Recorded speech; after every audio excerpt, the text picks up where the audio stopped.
it's thinking.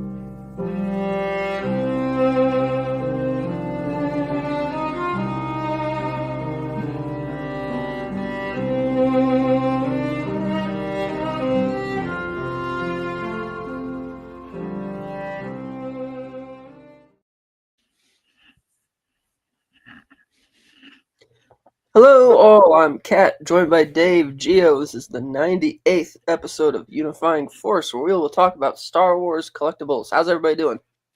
Doing super well. Yeah, doing good here. Thank you.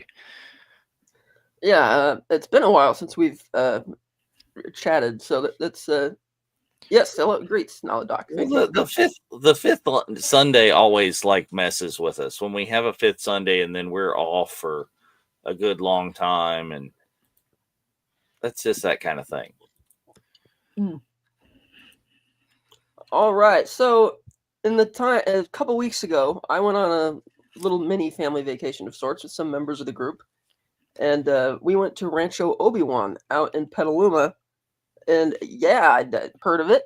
I first became aware of it from seeing Steve's exhibit at Celebration Chicago, and I was skeptical Well, at and first. Steve did another one in Anaheim as well. There was the whole walkthrough where he set up different rooms. Right. I'm just pointing out to everybody it's a thing. Yeah. And I was skeptical at first because it's like I didn't know how I was going to feel about going in and looking at a bunch of Star Wars merchandise that you're not allowed to buy. Ooh. At least a gift shop, like, right? Is there at least a gift shop? More like a gift half closet, like a gift wall with some hats and a mug and a really neat thermos. I got a little keychain. I kind of feel I should have got a hat, but oh well. But anyway, it was we went there with group members, Lonnie, Kiato, Sherry, me, Kareen, Mike. So it was quite fun. And they do apparently 2 tours a day on Saturdays, 12 people per tour. Ours was allowed to have a 13th. We had a really great tour guide in Yannick, and all the tour guides are volunteers, by the way. And he drove up from San Francisco for that. Unfortunately, we didn't get to see Steve that day. He usually greets you at the end of the tour, but he was feeling a bit ill. So we got to talk with the president of the company, and she was talking about how Steve is currently in discussions with 2 other mega Star Wars collectors, and they're planning because they need a plan of succession for what's going to happen to all their stuff. Right. And they want to pool all of their stuff in a single museum, and they're currently trying to decide on a city-state where they could house it, and they anticipate that this process is probably going to take 10 years. They didn't think it was going to take that long. And Rancho Obi-Wan is a converted extended chicken farm or chicken barn. It's 3,000 square feet, but Steve has loaded with more stuff. And the way the story goes is that in 2013, this German fan who had 60,000 pieces of Star Wars memorabilia boasted that he had the largest collection in the world. So the Guinness Book of World Records went to see Steve and said, "Hey, Steve, we've been hearing about this guy saying he's got the largest. You want to look at yours?" And they only went to Rancho Obi-Wan. And after counting up to 90,000 and finding out that he had a whole other warehouse of it, they're like, "Okay, Steve, we're done counting. You win." And today it's estimated that the collection has over 500,000 items, which is insane. And I believe it. And the types of things you see in here, like he'll literally buy, like, say, a box of some kind of toy. But if he finds a big one, let's say, if he finds out that they reissued it and the serial number on the box is different, he would get that too, even though it's the exact same thing. And I'm like, okay, that's a bit much. That is a lot. And he's got a really great displays in there. We have photos that we're going to show. And I'll tell you the stories behind some of these things. He's got some of the big UCS Lego sets. Not all of them are built, unfortunately. I'm like, free the toys. I told the free the toys. See the toys. Take And them while we're out on of the the box. Well, Let I'm them betting, live and breathe. though, I don't know. I have not been there. I am jealous very much. But I'm betting that anyone that he takes out of the box, he purchases another one that's in the box. Right. Oh, probably. Oh, yeah. But while we were on the tour, they even have employees in there setting up new displays. So it's like stuff is always happening. And I didn't get photos of it. But when you get to the end, there's a whole interactive section where you can play the arcade games. And this really neat one where you go inside this pod, and it's like a little slight gimbal, and it's either the Death Star trench run or the speeder bike chase in Endor, and you get a fight. It's really fun, and it was from 2014. I'm not sure where he got this thing, but it was really Yeah. fun. And they have the machines all set up, so you didn't have to spend actual money on it, which was nice at the end of the tour. Playing like the pinball games and the racer games and stuff like that. I think like the Smithsonian needs to get involved in this. They need It like even has a huge section at the end dedicated to fan art, which is like really cool. that is. Yeah. And that was like a whole other thing. So, and we Yeah, also had to like- thank our tour guide for convincing Steve to add the last extension, which I'm not sure if I got the photos in there, but it features a replica of the door in the Tantive 4 that Vader and the Stormtroopers come through. No, You get to go up there and do. Oh, you get to go up there and do photo ops. I think my photos might be in another folder, so I couldn't get them off at the time. But that was really neat. But yeah, we can get into it, and I can tell you. Let's get into that. Let's swap over to the other layout. There we go, and let's just check it out. There we go. Okay, so this is at Rancho Obi-Wan in Petaluma. On the photo on the left, that little building you see kind of cropped off to the left side is Steve's house. Mhm. And that's the little sign sitting right next to it.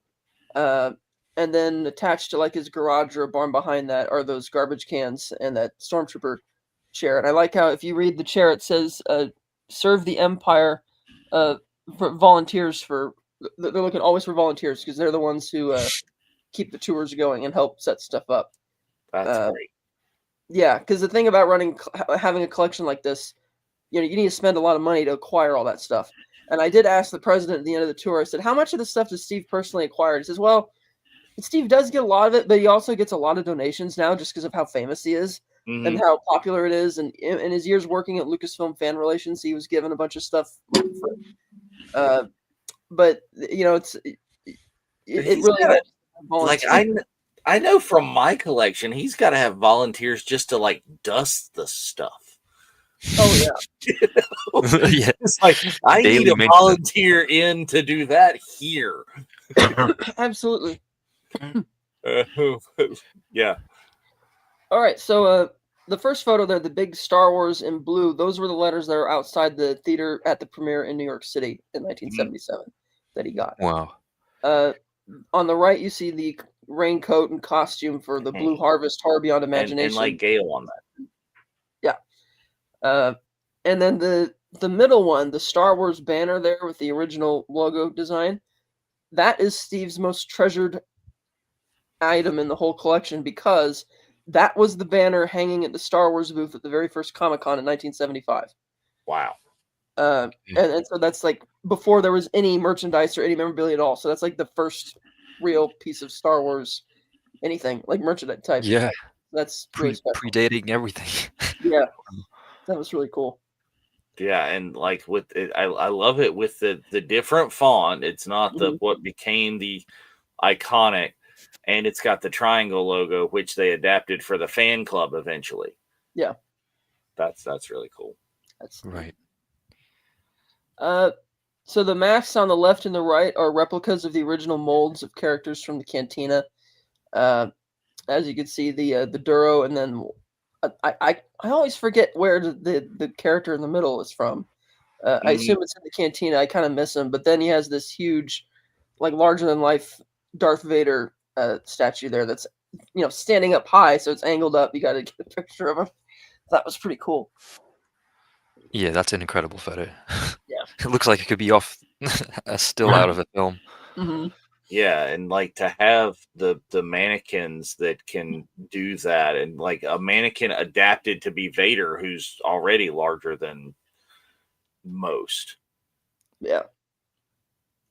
All right, so this is neat. So he's got all four of these figuring Deanne and his band. Now those are obviously guys in costume in the movie, but these are animatronic, and they have a switch that they play, and they dance around and they play the music, which is really neat. And if you see, he's Chuck E. Cheese figuring Dan. Yes, and you see the that weird door on the left behind the guy on the far left hanging on the wall there. That is the original door for the cantina that Steve found in Tunisia, being used as the door for a chicken coop.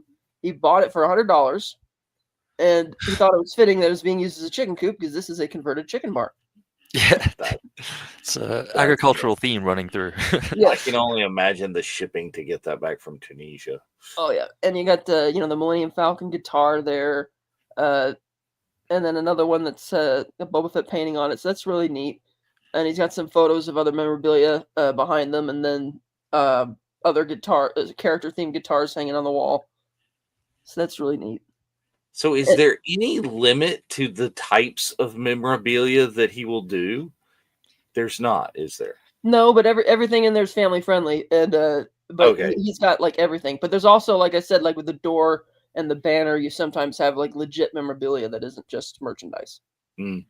Yeah. And it's neat when they had the button to turn that. Oh yeah, these here, actual pieces of the Death Star from the original movie, from the one that they built out in the parking lot in Van Nuys to film the Rebel attack on the Death Star, the first film.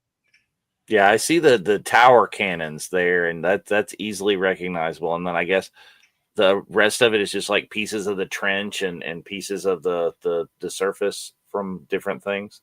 Yeah, and I'm not sure if the orange ones. I don't know if the orange ones are sourced from the second Death Star. It says it's all from the first, so maybe because the first Death Star was all just gray. It didn't really have a bunch of orange on it, but those are all from the Death Star. Mm.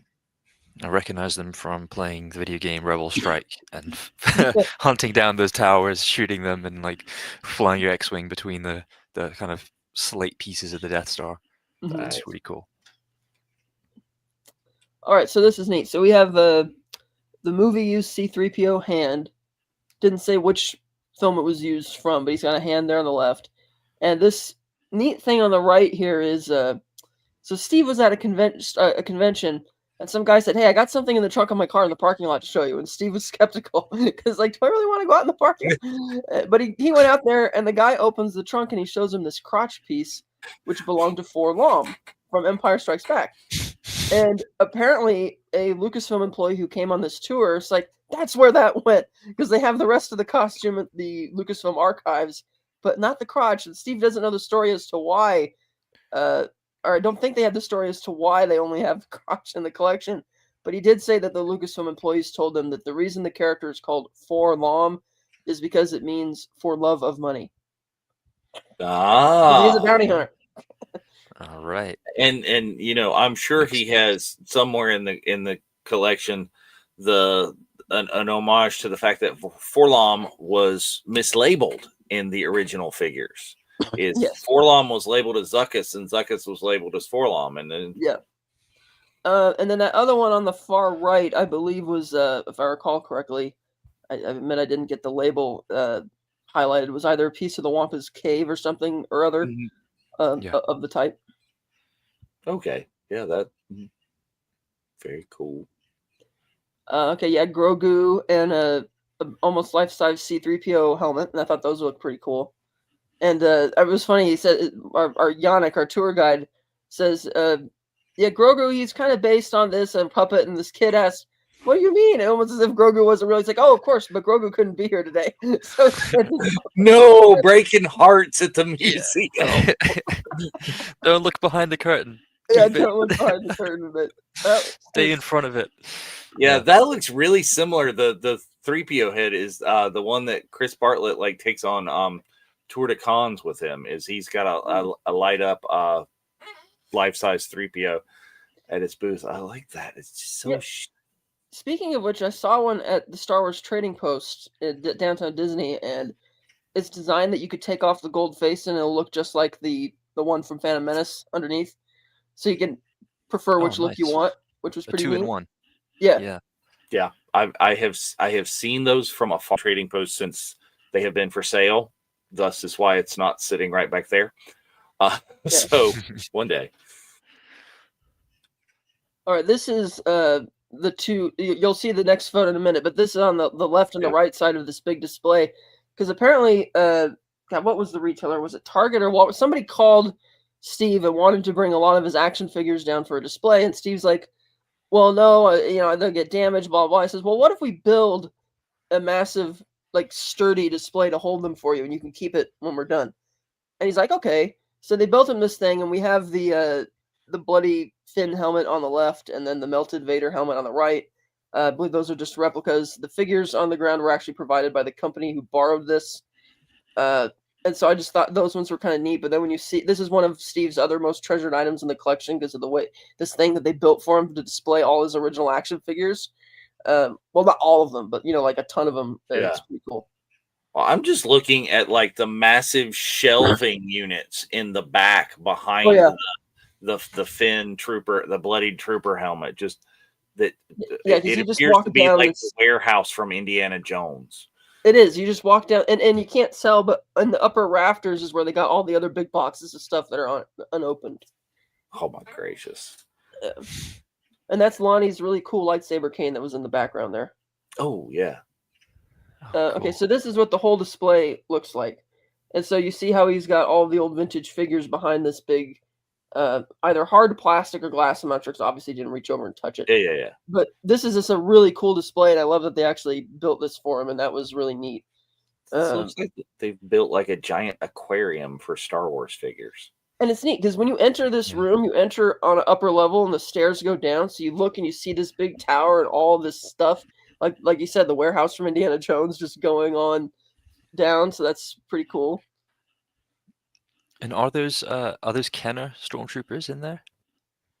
The ones on the bottom, I'm not sure, because those were provided by the company which borrowed this and made and built this display for him. So probably not. Right. But the ones in the boxes there are all vintage, and I can't remember if I shared some of the close-ups, but they had a lot of obscure characters in there. Yeah, I don't know that I've got close-ups of this. I don't think that I saw pictures of that. Yeah, maybe didn't get the close-ups of that because it wasn't. I was taking pictures from the other side and it wasn't as well lit. Yeah. But I mean that's like cool. You can look and see right there. There's like Hoth Luke right there. There's a Bosk, so you can pick some of them out even from this. Yeah. I like the Empire Yoda in his kind of orangey clothing, because a lot of the clothing colors didn't really match the film stuff at the time. Right, and that's the one that like the orange snake is worth like however much. Just even you get it. I think that's okay. So some of them he has there that are around the back. He has figures from Star Wars droids even. Wow. And the Ewok show. They got action figures, and they're on the back around the left side. But that gives you an idea of how old a lot of the ones in that case are. Sure. That's amazing. Yeah, that's pretty cool. All right, that is, of course, one of the the infamous empty box campaign from Christmas '77 when Kenner didn't have any of the toys. He didn't pull that one out, but I saw that. I'm like, oh, I gotta get a picture of that. Mm-hmm. The early bird certificate package, and it's such a weird kind of cultural thing, how excited a kid could be to open an empty box on Christmas Day and have here's no toys. You might get it sometime in March, Yeah, I think it's kind of cruel, but it is cool that it became part of the story and the magic behind it. And you see how the figures right below that, some of them you have the foreign packaging. He even gets the ones from overseas. Just because the labels are different, Oh yeah. Well, and it looks like those figures are different. I mean, that Chewbacca does not look like a U.S. Chewbacca face. Yeah. A lot darker fur on him too. Yeah. Yeah. It's a really chrysanthemum looking thing. Yeah. Even that stormtrooper looks a little chunkier. Well, and then is this from the fan art, I assume? This is back there. The Tusken Raider one was a gift for Steve's birthday a couple years ago, and that was really beautiful to see that up close. I probably didn't get all the textures of it, but it's like it's not painted. It's like little like beads and little things like that to decorate it. So it's very, very cool. And then these are 3 other Stormtrooper helmets. We got a steampunk one. We got the the Darth Maul one, and then that other one in the top left I thought looked kind of interesting. And you can see hanging on the wall behind it, you have like those old skateboards. The one that's Han Solo or Darth Vader, and then Cad Bane and Obi-Wan, Boba Fett. But those were that was in the fan art section towards the back. But those were cool, especially that Tusken Raider one. That's a big thing too. I saw a couple of people with skateboard decks at Rebel Scum Con in Texas this summer. That's the thing people do, is like they get them, and it's something that's easily hangable, displayable. It's a good surface for signatures or just it's an art piece hanging on the wall. Yeah. And the Tusken Raider one, I believe, came from South America. That somebody brought on a tour, and Steve was like, "I gotta have it." I really like the Vader face kind of over the trench run in the top left one. That's neat. Yeah, it looks so vibrant, but almost like a pencil drawing. So this is the me standing next to Rune Hako from Phantom Menace. It's not the original or anything like that, but it's like a replica or something from an archive. And you see all those other helmets up there, and you see the arcade machines I was talking about in the back, back there. And then this other piece of fan art I thought was really funny. It's like a Death Star facehugger egg, which I thought was kind of clever. And then that's like a carved pumpkin next to it, maybe, or a fake one. I assume a fake, like a plastic pumpkin card. That was very nice. I just have to visit and like take a piece of my art and just like leave it on the floor sitting there. Insert into collection. Yeah. What? It was always there, I swear. That was cool. Okay, so this is a neat one. So the one on the left is a replica of the original mold of the Empire Strikes Back Yoda. And the original, they say, has really aged and fallen apart. It's turned yellow and blotched and air bubble because it's so old. So he managed to get they made a replica that's at Lucasfilm, and then they have this one in Steve's collection on the left. And the Yoda on the right should look familiar because there are 5 of those. This is one that Steve has. The other one is the famous Yoda fountain in the Presidio. The third one is at Skywalker Ranch. The fourth one is at Disney Studios down in Burbank. And the 5th one is in a private collection. And I thought, well, I haven't been to the Yoda fountain, but now I don't necessarily have to go there because now I got my photo. Well, and you can get a lot closer to that one.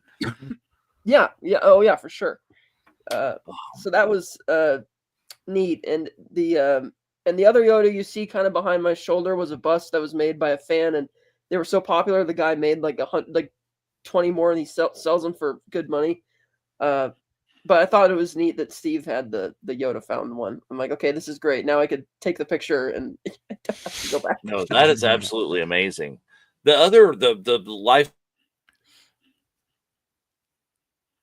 Oh, did Dave freeze? If you want to see one really up close as well, is Nick Maley, one of the creators of that, has a really good animatronic replica in his museum.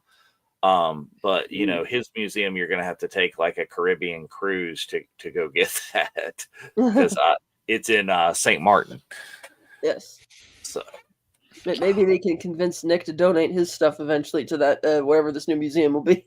I mean, it could be. Nick has a really good museum. If you are seriously ever there, I did that this past summer. We were down there and I had some time to myself, and I was like, "Oh, I'm 2 blocks away. Let's go." Really nice museum, all sorts of stuff like the original scripts and things. Maybe one of these days I will show photos of that on here. I should. But yeah, as I love that. I love your pictures, Kat. This has been totally great stuff to see all that. And it's funny because even though Obi-Wan Kenobi is his favorite character, I didn't get as many pictures of it, but there is a huge favoritism bias towards Boba Fett. There was so much Boba Fett in that collection prominently displayed. I'm like, are you sure this is Obi-Wan's favorite character?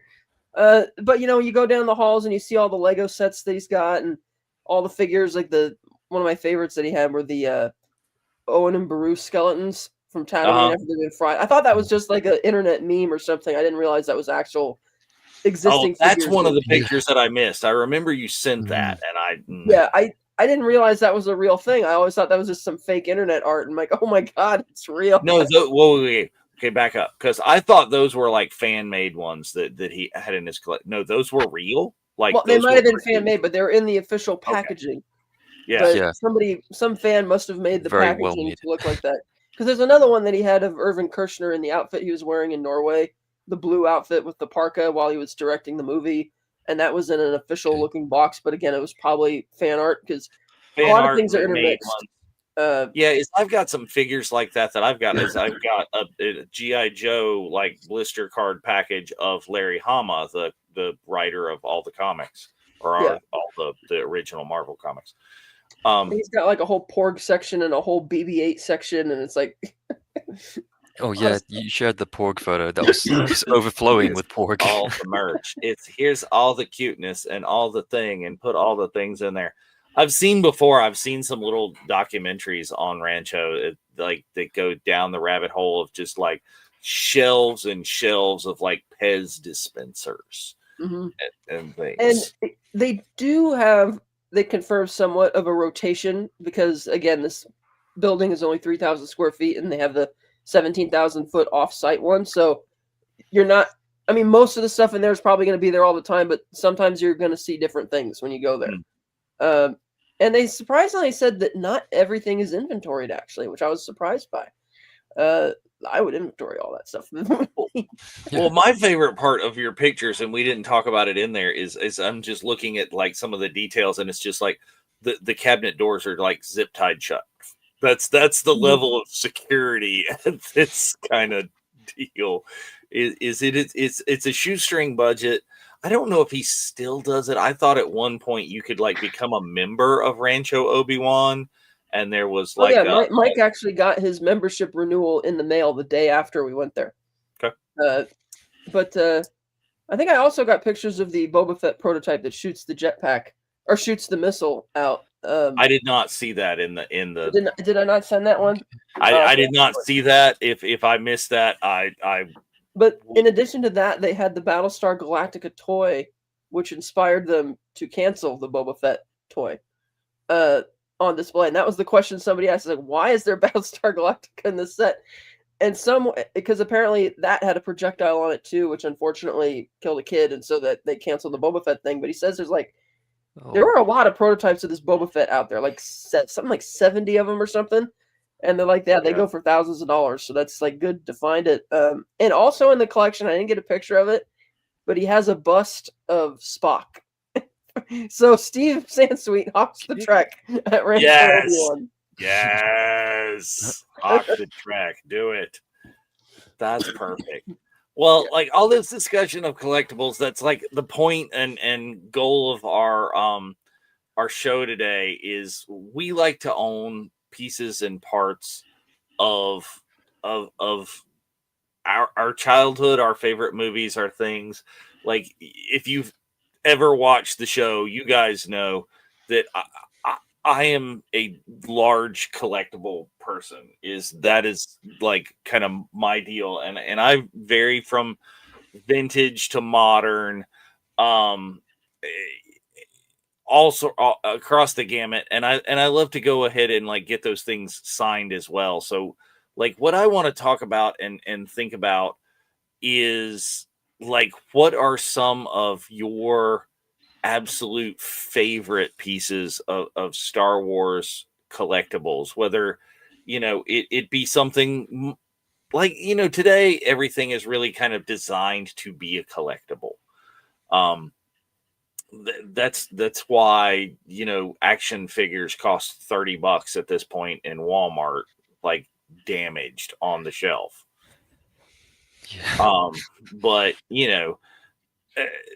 or whether it's the vintage sort of thing that you like, is like, what are some of your favorite pieces, either that you own or stuff that maybe you missed out on? What do we think? still have, all the old Star Wars vehicles and toys from the special edition re-release, and I won't part with those because those are great. As far as collectibles, this one was probably made to be one, but I found this at Celebration Chicago. Oh, This is really heavy and really beautiful, and it comes with this. Let's take a little nifty stand to put it on. So it, it sits on there somewhat perfectly. But it's yeah. Oh, I got it. But I love this thing. I have a poster of this on my door, jet black with the white bone for it, and because I love Boba Fett and all that stuff. So this was something that this is probably my favorite Star Wars item that I have. Wow, I, that's I love that. yeah, that's Yeah. awesome. Yeah, world's heaviest paperweight. Oh, hey, Bruce. Welcome to the show.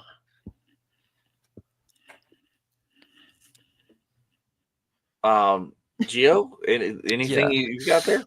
I don't have to hand, unfortunately, but Well, no, it doesn't have to be like just yeah, what talk about it. yeah. So the kind of Star Wars Hasbro Power of the Force series of action figures that came out. Some of them came out in line with the special editions, sort of 1996, 97, and then they released another line that was a kind of preview of the Phantom Menace, whereby you have this little pull down. It'll have a still image of one of one of my favorites, and I used to want to open up and play with all these things, so they're not really intact on the Yeah. card or anything. But one that I do have that is intact on the card, and I've kept that way, and hopefully always will, is it's Obi-Wan from A New Hope, from the original Star Wars. He's hooded, he's holding his lightsaber out, and it's just a really nice kind of casting of Alec Guinness. A Mm-hmm. lot of those figures had very exaggerated parts to it. Like I've got a Luke Skywalker from that series, which has almost like a He-Man type build. He's got like very square shoulders and is kind of superhero-ified, whereas this Obi-Wan is very much, and partly because he's with his cloak and with his hood, it just the likeness, the actual facial likeness is excellent for Alec Guinness, and it has a little window. So the kind of gimmick with that set was it showed an image, this little card that had an image of the character from the original trilogy, and then an image of how they look in the Phantom Menace. It's just a little pull down, so it's a still of Alec Guinness, speaking to Luke about the history of things, and then you pull it down and it shows you Ewan McGregor as Obi-Wan Kenobi, and I just love the way it ties the saga together like that. It's a little thing, but it's I think started a series of uh, kind of extras that came along with action figures at the time, and yeah, I just really love it. I love to see it on the shelf. Um, and looking at it, it makes me think of all of Star Wars almost all at once. Wow. The original saga and the prequels. So to me, it kind of bookends the original saga really nicely. And then alongside that, actually, I have one of Vader. So it's um, Sebastian Shaw, I believe, the original Yeah. Vader as a kind of hologram, and Mm-hmm. then the pull down window is the image of him as the original Force Ghost at the end of the original Return of the Jedi, pre Hayden Christensen, and then you pull that down and it shows Jake Lloyd as Anakin, and the Nice. contrast is just huge. Um, it kind of makes me chuckle, and yeah, there's a kind of sentimental story attached to that one. So it's yeah, it's actually something that I got as a result of being in the Star Wars Celebration group, answering a trivia question, and then our late great friend Rich Herman organized sending me that in the post, and Cool. that was incredible because it's something that I always wanted. Like I said, that collection meant a lot to me, and I know that Vader's. I mean, one of the greatest characters, in all of fiction, not just Yeah. as a villain, but as the whole character. I love Anakin and Vader and that whole story. And he did too, so it was nice to kind of connect like that. And so those two are among my favorites. And again, like they'll stay in the packaging originally untouched, for good.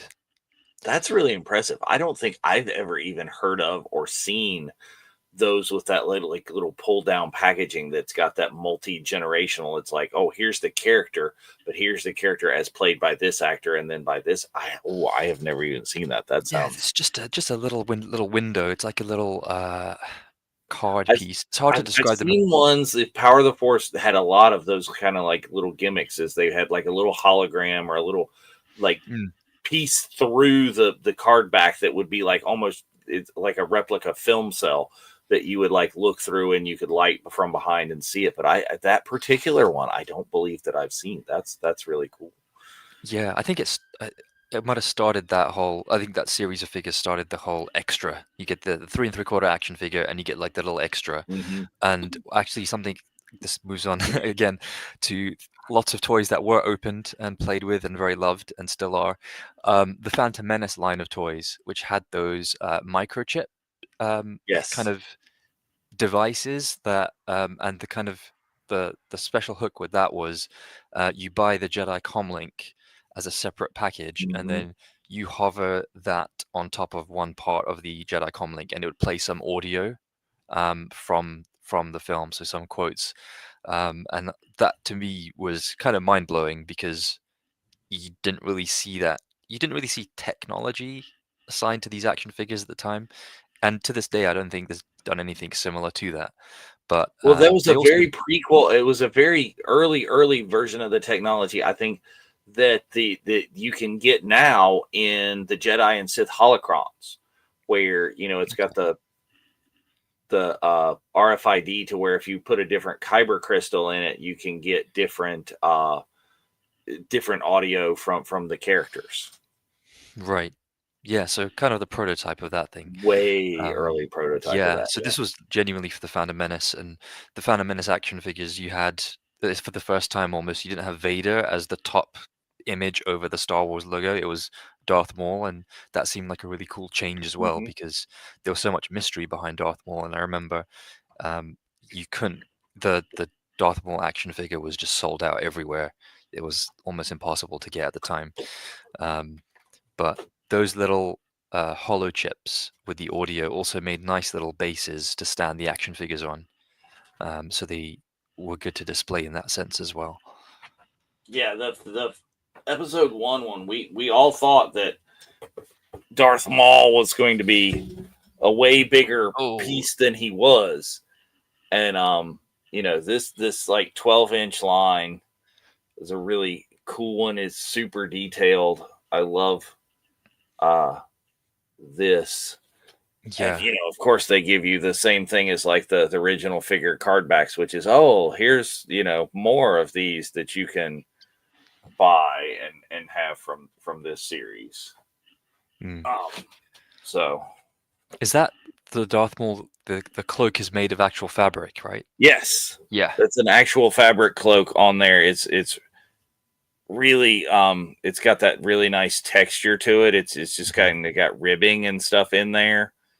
The very detailed lightsaber handle.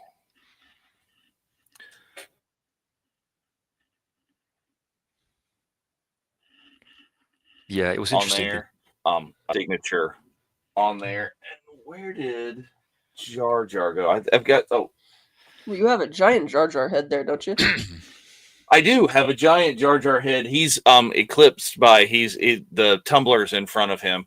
But this one was done, and I just got this signed. This made it all the way to Japan to get this. And I love the fact that like I keep anytime there's a original price sticker on there, as I don't try and remove that. It's like let's remember where we are. But what you were talking about right there is that replaces. They've got the mall on all of the packaging Yeah. for the episode one. That cool. Any other the thoughts or things or I mean, I stuff? like my legacy sabers. I mean, I've showed them on the show before, but I got them over there. Yeah. Qui-Gon saber, Luke's saber from Return of the Jedi, Darth Sidious, Darth Tyrannus, Darth Vader. Yeah, so those are cool. Yeah, the little Lady Gillette like com links that I remember Oh that. yeah, you got Qui-Gon's comlink from episode 1, and the action figures came with a little microchip that you put over it that talks. Yeah, that's the ones we were saying. Yeah, those are cool. Yeah, and then you get I like still have any that. and everything like this, the Happy Meal toys. Happy Meal toys. I still have my little Darth Maul riding his Sith speeder that came with the Taco Bell toy. Oh, And it had a little picture you could cut out on the side of the cardboard box to use as a bookmark that I still have somewhere. so that was the inspiration. I'm pretty sure for that was year before last. The San Diego exclusive at the Hasbro booth was Maul on that little Sith speeder, and super hard to find. Stood in line for a long time at the Hasbro booth for, and then lugged that all the way back from San Diego. But yeah, it's cool things. Well, so as I am the stuff and collections person, is I went ahead and prepared a little slideshow for Awesome. some of the things and some of my favorites. Just like let's take a look at what we've got here. So this is the be all end all. Like if you were a kid in the 70s and early 80s, this was the playset that you had to have. I didn't have it. Okay, this is one that got past me, and so now one of my pastimes is right here to it. I've got a Falcon on it, but I've purchased it. I got it. Actually, when we went to Chicago for our friend Rich's funeral, is we made it a point as a group to go and do some things that Rich would have enjoyed, and one of those things is going to toy shops in Chicago. And like I saw one of these like 99% complete in the box in the toy shop, and I didn't purchase it because I was there, and like I said, we were there for a funeral, and I was in a mood, and it was thing, and ate me alive. So I purchased this one, and it was an incomplete one, and I'm restoring it. So any pieces missing, I'm going through the eBay, constantly combing, finding. I've got like in this picture here, you can remove it and you can see the insides. I'm through and recollecting like duplicate of the vintage figures to create the little scenes, because I've got mine that were mine from a kid, but I want those in another display, so I have the Falcon display as well. So you have to have multiples of Lando and multiples of Han and 3PO and the like. So I love this one. This is a great one. I think they've remade this based on this model so many times, but I've got mine's a 1980 vintage one. Where did you find the one that you've got? The one that I found, I go to a lot of like, in addition to like celebrity cons and celebrations, is I went to a toy con, and picked up one there. But you've got to watch at the ones there, because there's places that you can get repro, and there's places that'll don't know the difference between a vintage collection one and this one, and so it was very careful. And like I said, is I didn't buy the ones that people have in the box or on the shelf for like $300. I think this was the shell with the major pieces and parts for somewhere in the neighborhood of like $80. And then it's costing it will probably I probably should have bought the one for like $300 and complete, because by the time I restore it and buy all the separate pieces and parts, and probably going to cost me more than that. But it's a project, and it's a thing to do.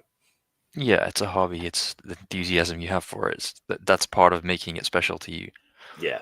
And this will be yours versus just getting an off-the-shelf one, if that makes sense. So Right. it's what Han and Chewie this would will do. be one that I yes. So this is one of my favorites. Like I said, it's hard to like do a list of toys and things that, what did you miss out on as a child now, because I am very steadily like fixing any ones that I missed out on a child. I'm fixing that loss from my childhood by purchasing it now. Yeah. But the same kind of thing for this. This is one I had as a child. This is quite possibly my favorite toy of all time. I am a child of Return of the Jedi. Okay, I was old enough to be around for Star Wars and for Empire, but I don't remember them as well. I have vivid memories of watching Return of the Jedi in theaters on the big screen, like, opening, probably not opening day. My parents wouldn't have done that, but like opening month. Okay.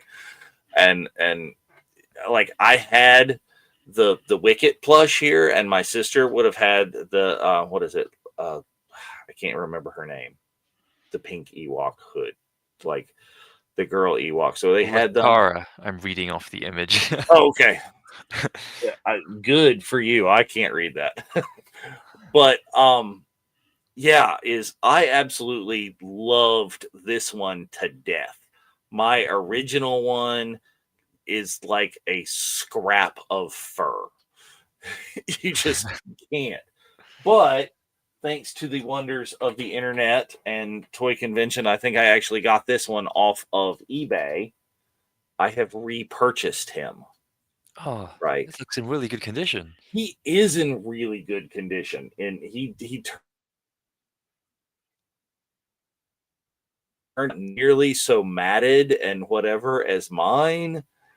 But then I made the journey on this. I think I'll go to a Comic-Con pretty much anywhere, and I'll drive a long way. This one was a maybe 6-hour drive to get that. An autograph from Mr. Warwick Davis. So go ahead and get it like right here on there. Worth it. Absolutely. It's just to have him do it, and he takes some extra care. Now I didn't like get it, because we removed the hood and stretched this out like on the table, and like 2 or 3 of us like held it down nicely so he could get that really good signature just right on the fabric there. So that is a worth it, and quite possibly my favorite collectible, even though that's not my original. And I also chose to go ahead, and when I repurchased it, I could have gotten one like in the box, like is displayed here, but I didn't have so many memories of mine in the box. I think that lasted all of about 3 seconds.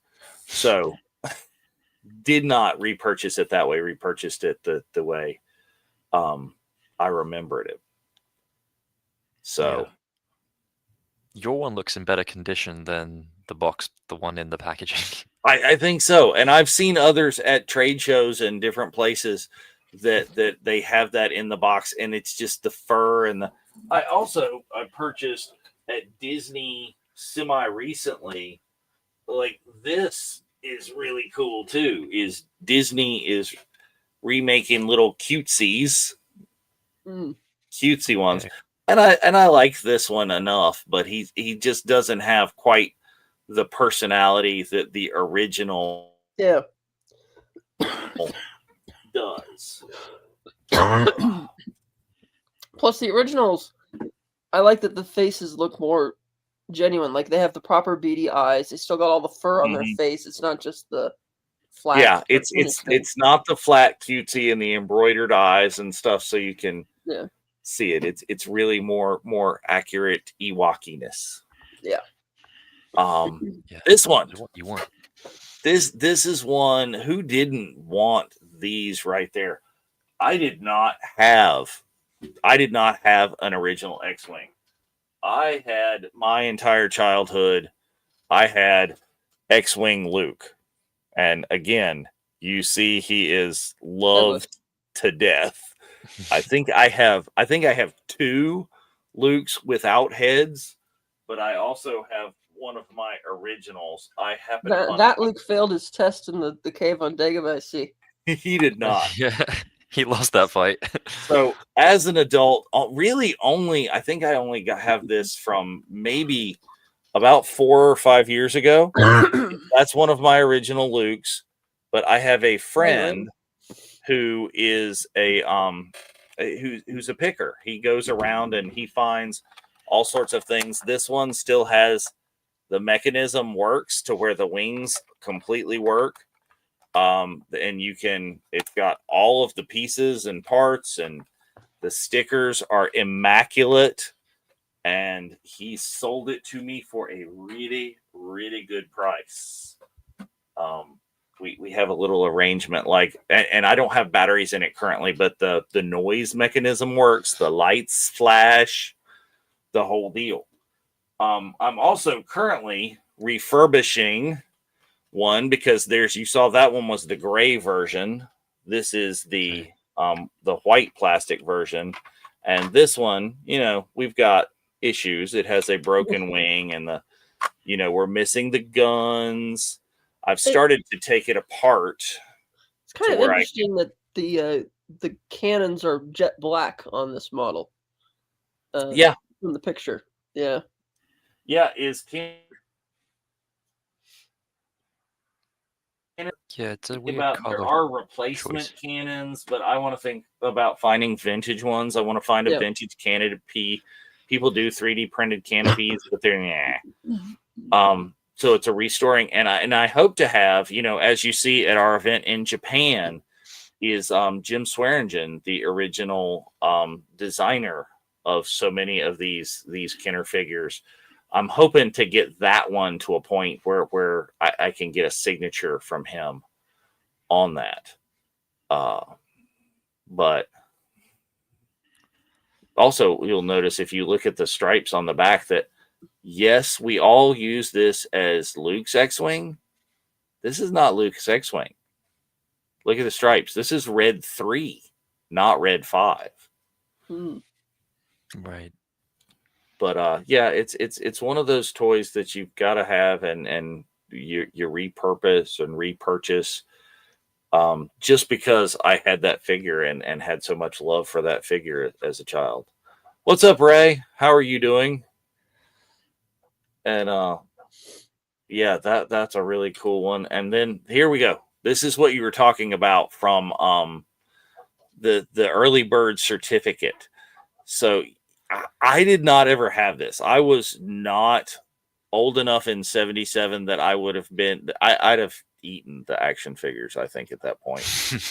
So I didn't get the mail away, but you can see it right there.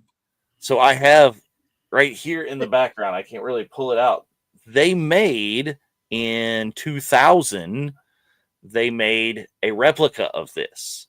So it came with that whole deal. Like I've gotten that's the outer package that you see with the big red thing across it, like Kat, you saw in the museum, the big red, the telling you what it is, an outer envelope.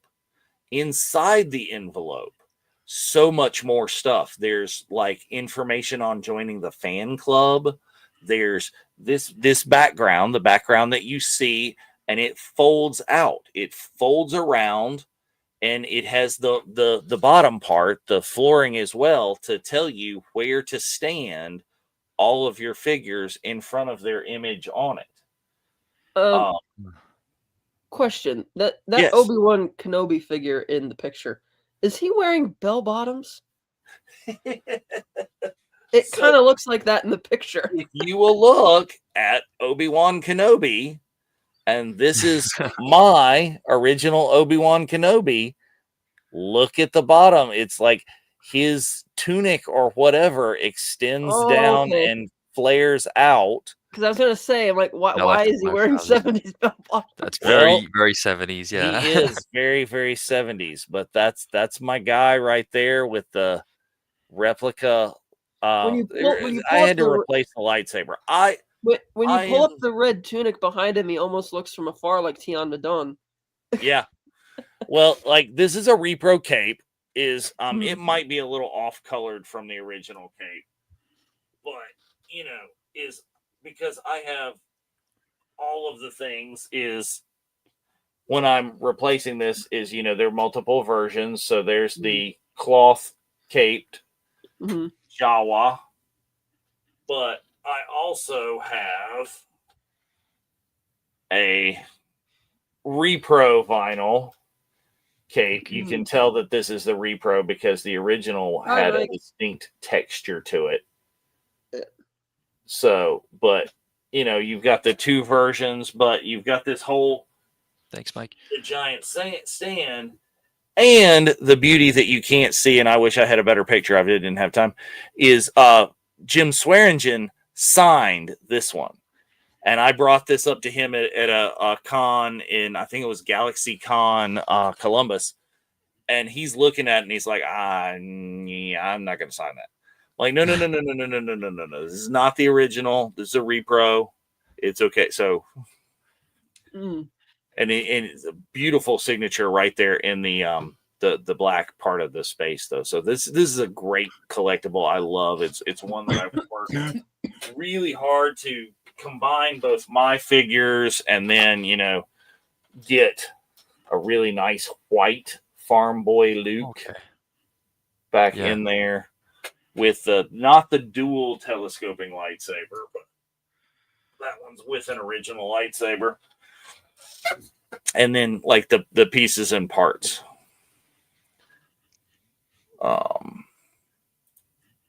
Now this is kind of my modern collectible thing. Is I am, in addition to just collecting, I'm collecting autographs as well. So I have a Black Series Boba Fett helmet that I am collecting all of the living Boba Fetts on there. So it would be certainly difficult to get the dead Boba Fetts on there. Well, yes. Though I am not.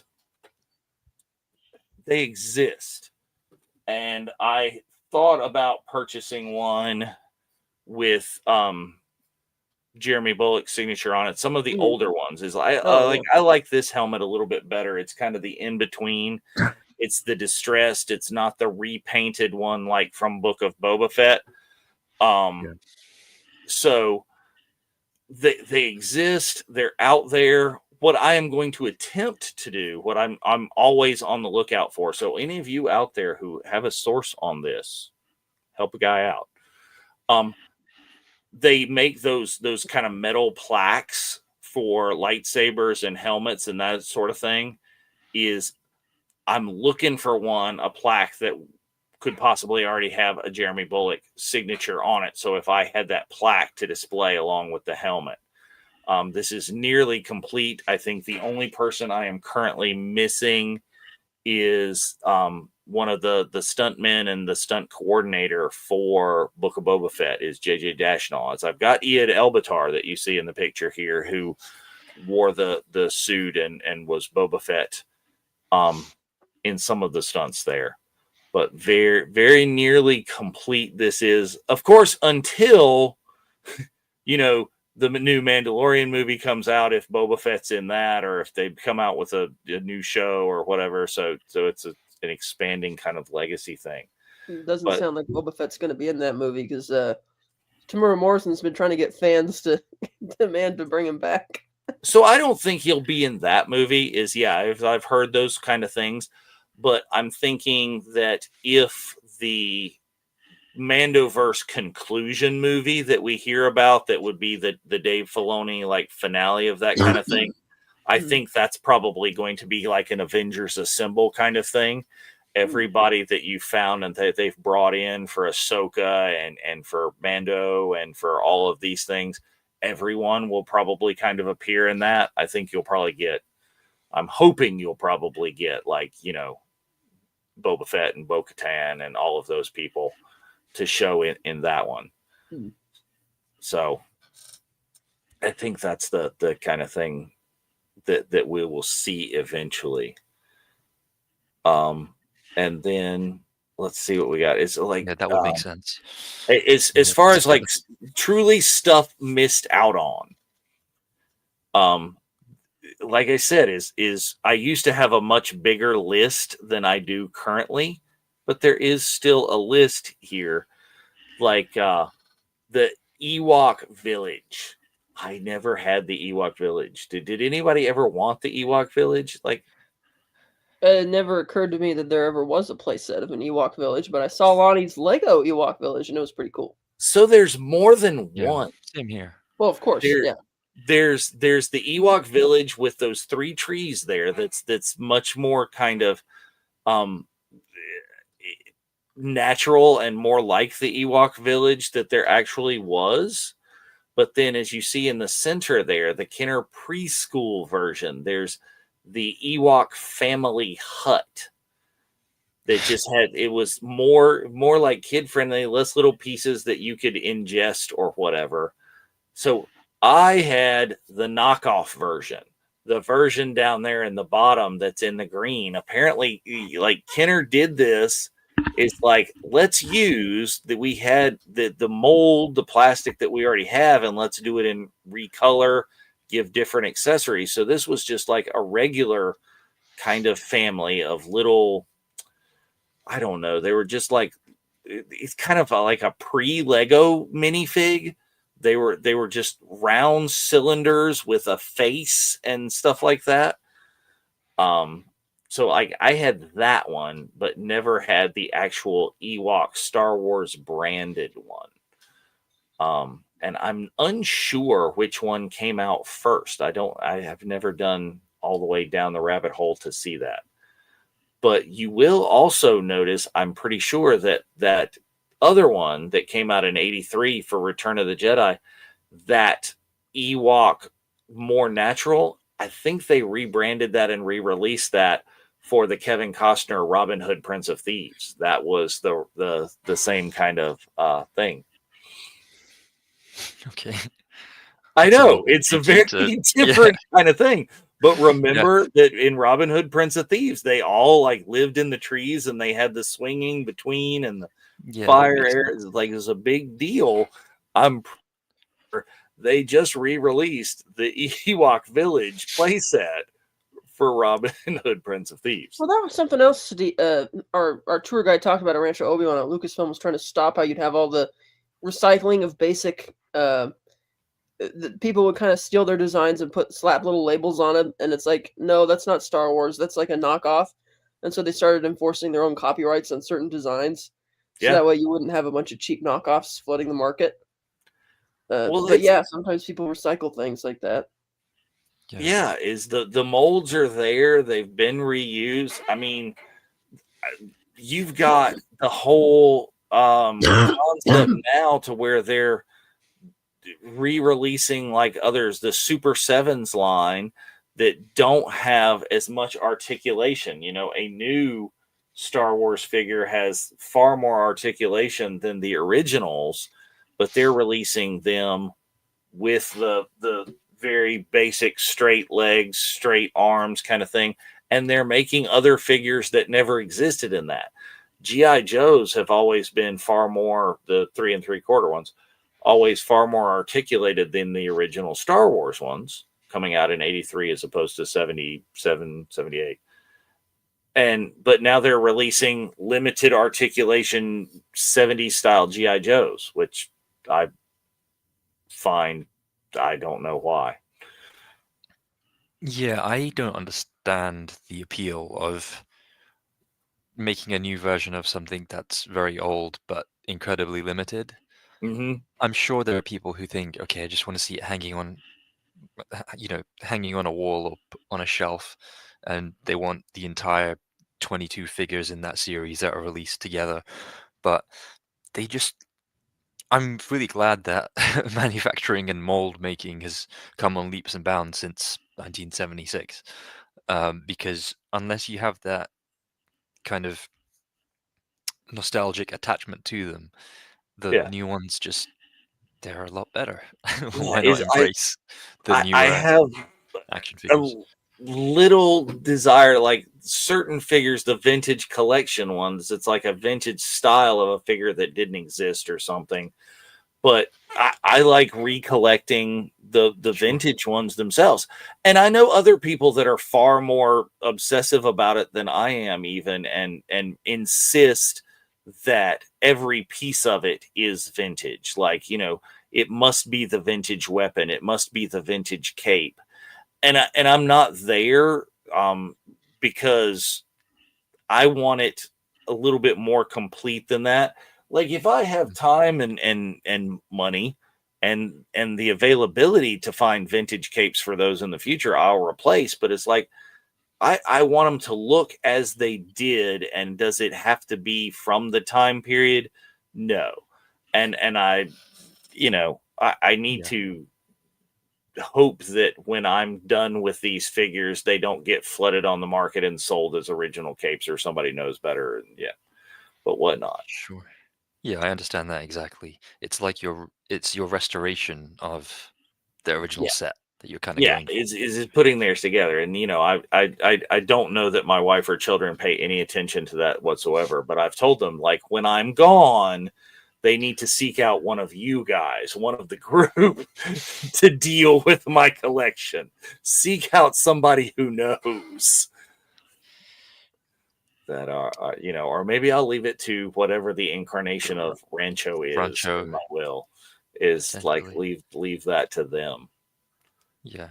Um, but so what out there? I'm starting a little bit, and then I've got like one more thing. What would be some collectible that you missed out on, either one of you, that you never had that you would love?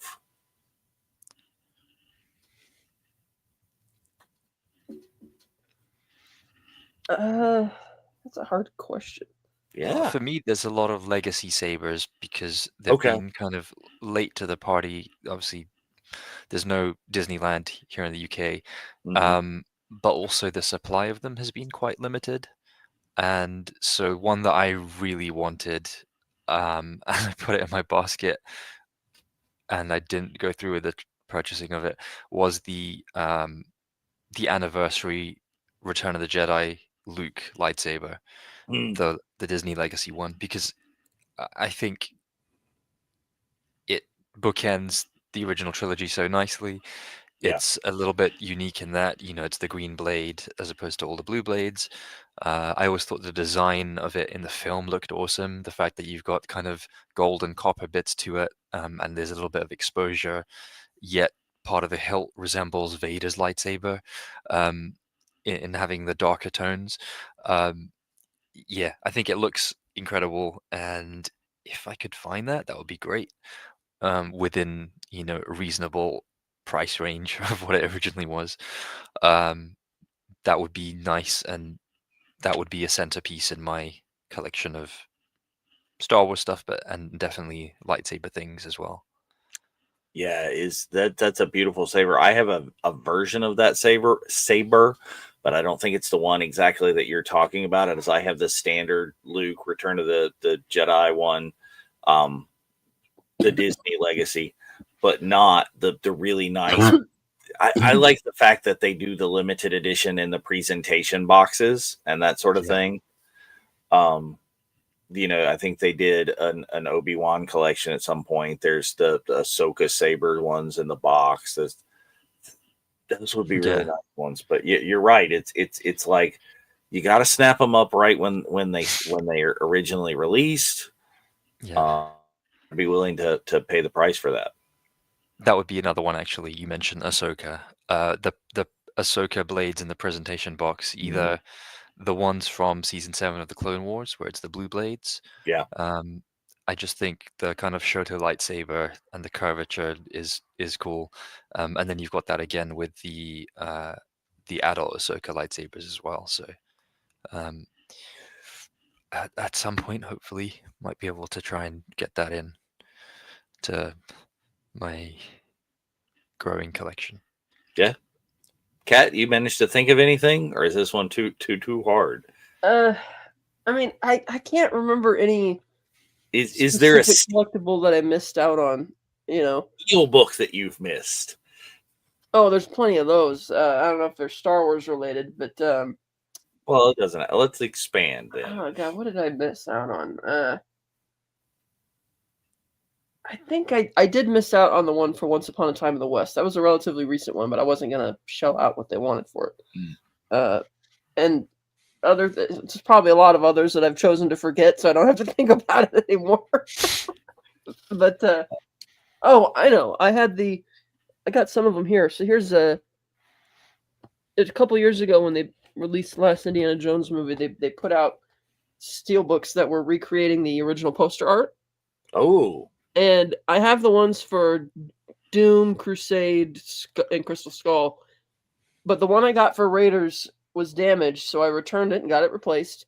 The replacement was also damaged. And Amazon's policy is you can only exchange it twice before they give you a refund or buy it again. But then by that time, they weren't in stock anymore. And they haven't come back into stock. So I don't have the Raiders one. And it's like, well, I'm not going to pay, if they're for a damaged item, forget that. So I keep my eyes peeled in case they put it back out there because that's the one I don't have. And they actually made sure to put the proper title, Raiders of the Lost Ark. They didn't do what Disney did and renaming it, Indiana Jones and the Raiders of the Lost Ark. So that was nice. But I'll be on the lookout for that. But I got a lot of interesting ones here. I do know I missed out on Celebration Chicago, the exclusive Darth Maul bomber jacket. That was exclusive to the Celebration store. I missed out on that. I browse eBay every once in a while, but they're not really around, not in my size, so it's like, but yeah, and then every once in a while you see these. Oh, and one I'm gonna miss out on is the the giant Lego Millennium Falcon, because that's like insane. And then the Lego AT-AT Walker, which has already been retired. Or the new Death Star. You getting that? No. I read an article talking about all the different things that you could use it for, and this guy built it, and he was using it as like an ottoman for his feet. He used it as a spice cabinet, which was one of my favorites because it was perfect, all the spices in there. And he used it as just a minifig display, which is really cool. And instead of a TV, he just put up this giant Death Star. It's as large as the TV. It's ridiculous. But it's crazy. But I thought that would be really. I mean, obviously the price is a joke. It's a deliberate gimmick to get people to talk about it. Well, yeah, it's the most expensive Lego playset ever thing. Yeah, and it's probably from seeing it and all of the ones that I know, it's probably the physically largest. It's bigger than the original Big Falcon. Yeah, about the same size, I think, in diameter. I'm not positive on that, but it's pretty big. Yeah. And, too big, as a lot of people will say. But for a diorama, I mean, it's cool as a diorama. It's just that the price point is ridiculous. Even with the amount of pieces that are in it, it's like, no. Yeah. It's pretty far out. The stuff that I've missed out on, like some of the stuff I've missed out on, like I fix and I do. Like, there's not currently a Dr. Pershing figure, but I'm kit bashing and making my own with different pieces just to be able to get the signatures. I've got some other characters, the Rhodian that was played by Dawn Dininger, that, put different pieces together and that. My major miss out on of all of childhood,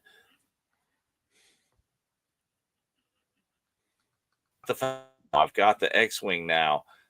I'll probably get this Ewok Village sooner rather than later.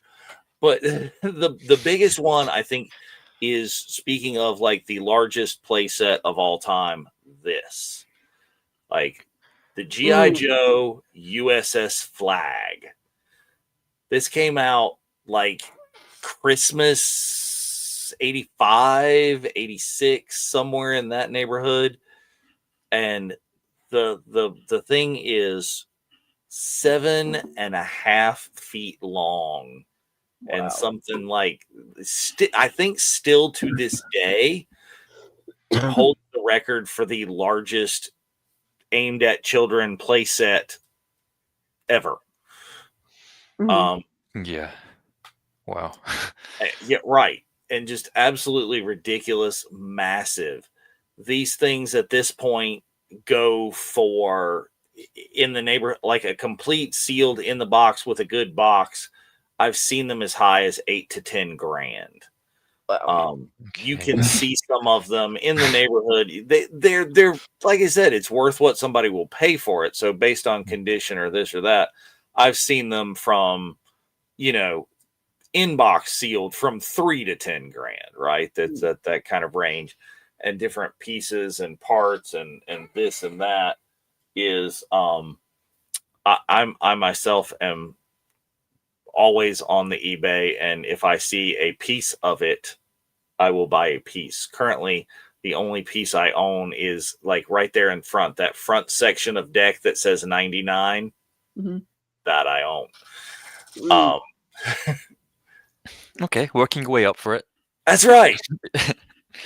And by the time you finish it, you'll have bought like 10 of them, basically. Exactly. That's that does tend to happen. Thing on that, but it's just fun, and it's a piece of childhood, and it's something to do.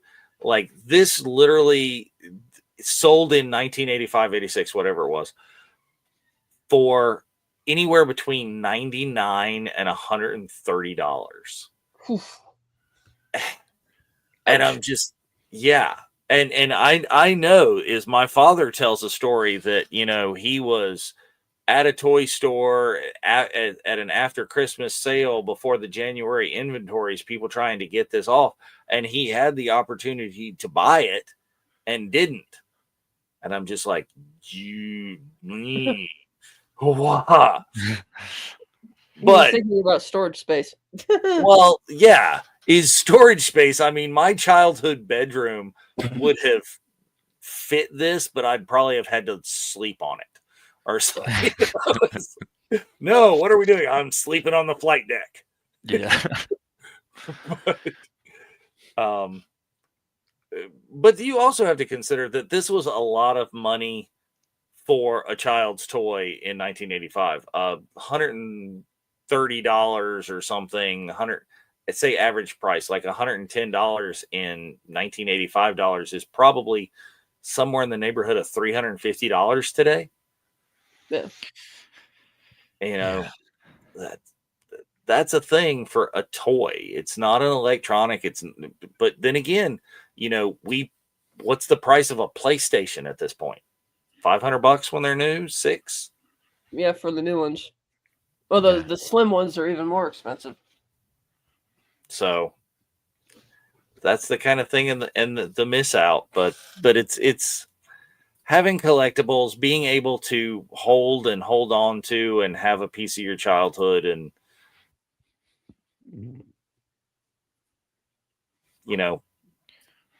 what's that worth? And it has done it the best, is he's got a piece of his childhood and everybody else's childhood.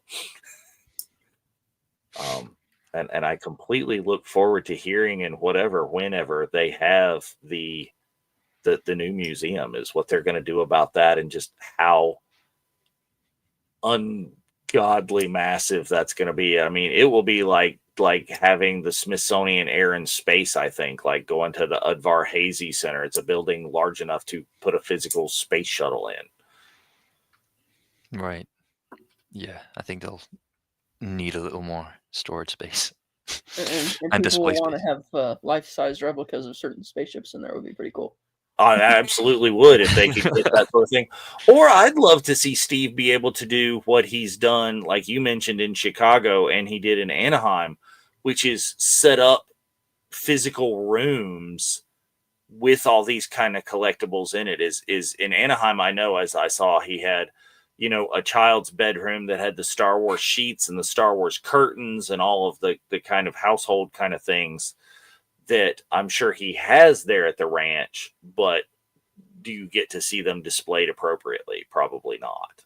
Mm-hmm. So I think that's cool. I think that's it. I think we've done what we tend to do at this point, which is we've got a lot to talk about, and we've gone over a little bit. We're about an hour 20. But we're on the road. Like, the group is on the road to 100,000. Is like very nearly has 100,000 members. We're on the road to our 100th episode. We're two away there, and so it is coming up. If there are any topics that you guys have out there that are watching that you think would be cool for us to tackle for that kind of landmark show, let us know. We're kicking around and workshopping some things, but as always, know from you what it is you'd like to hear us talk about on here, and we can maybe work that sort of thing in. But yeah, until then, is you can check this out. You can check it out on our playlist. All of our previous episodes, kind of, go through and do a retrospective. I think it's super fun looking at the retrospective as where we've come technologically. I said, I told you earlier, is we have the technology now to instantaneously flip between different scenes. It's like, oh, it's just a new thing. And the technology that we started this show with. Ooh. But yeah, It's evolved like the Kenner toys to the Hasbro times. exactly. That's what we've done. We have gone from Kenner to Hasbro. There you go. Maybe eventually we'll evolve to McFarlane toys. Hot Toys, those figures. But yeah, I suppose that until our next episode, join us next Sunday. There will be Jedi Archives. Check those guys out. I'm not sure what they're reviewing, but look at the weekly schedule. The weekly schedule will come out this evening, and that will let everybody know what's on for this week. Check out all the shows. And if you are not yet an official member of the Facebook group, join. Help us get to 100,000. And we are giving away like a life-size Grogu when we do that. So, super cool. All right. But until then, may the Force be with you. Always. Force be with you all.